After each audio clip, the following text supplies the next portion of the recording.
আমরা আজ এই সর্বদলীয় প্রতিরোধ সমাবেশ থেকে মহান সৃষ্টিকর্তার নামে শপথ করছি যে জুলাইয়ের গণ আকাঙ্ক্ষার পক্ষে বাংলাদেশের স্বাধীনতা ও সার্বভৌমত্বের প্রশ্নে আমরা সকল দলমত নির্বিশেষে ঐক্যবদ্ধ থাকব। দেশের গণতন্ত্র, মানুষের অধিকার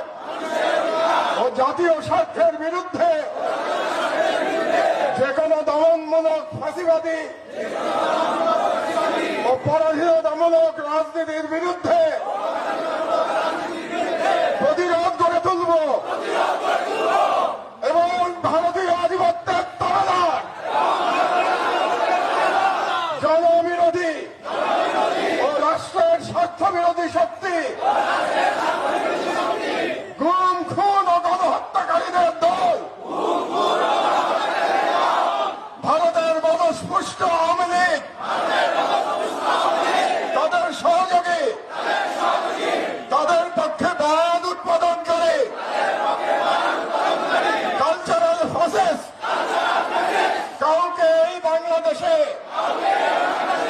অপরাজনীতি করতে দেব না এবং তাদেরকে রাজনীতিতে প্রাসঙ্গিক করতে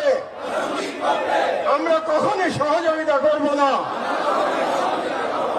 আইনের শাসন, জনতার ক্ষমতা এবং একটি স্বাধীন সার্বভৌম বাংলাদেশের প্রশ্নে আমরা আপোষহীন থাকব।